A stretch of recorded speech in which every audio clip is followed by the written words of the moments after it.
Bonjour. Va par le pays vers les sources d'eau et vers tous les torrents. Peut-être se trouvera-t-il de l'herbe et nous conserverons la vie aux cheveux et aux mulets. 1 Roi 18 verset 5. À l'époque de tes grands-parents, on utilisait entre 15 à 20 litres d'eau par jour. La qualité de l'eau était médiocre et peu de villes disposaient de réseaux d'eau potable. Aller chercher de l'eau à la source, à la fontaine publique ou autre puits, laver son linge ou lavoir, toutes ces corvées faisaient partie des tâches quotidiennes. Il fallait filtrer l'eau et la désinfecter pour enlever les microbes qui pouvaient s'y trouver. On économisait l'eau.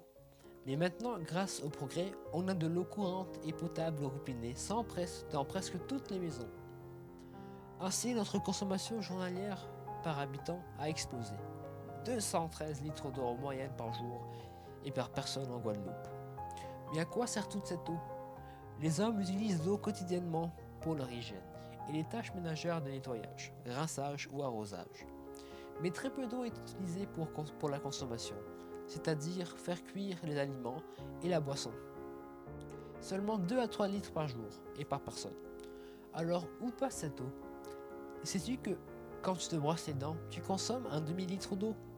Quand tu te laves les mains, tu en consommes 1 litre. Et quand tu tires la chasse, tu consommes 6 litres d'eau. Quand tu prends ta douche, tu en consommes 40 litres. Et quand tu prends un bain, tu en utilises 100 litres d'eau. D'où vient l'eau du robinet?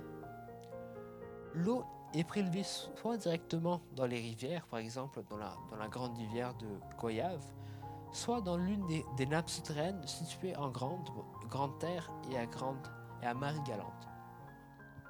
Mais le niveau de ces rivières a tendance à baisser, à cause du manque de pluie, dû au réchauffement climatique qu'on observe dans le monde entier. Alors que faire? Il serait intéressant pour la planète et pour notre île de la Guadeloupe de changer nos habitudes. Éviter de laisser couler le robinet quand on savonne les mains ou quand on se brosse les dents par exemple. Privilégier la douche courte, récupérer l'eau de pluie. Enfin, notre corps est essentiellement composé d'eau. Chez un enfant entre 7 et 12 ans, le corps est composé de 75% d'eau. Il est donc primordial pour sa santé de boire quotidiennement plus d'eau, car elle doit être renouvelée dans ton corps chaque jour. Quand Dieu a créé la terre, il a fait don de l'eau pour la nature et pour l'homme. Alors pour que notre planète vive plus longtemps, change tes habitudes pour protéger l'environnement. Économise l'eau pour que ton corps soit en bonne santé.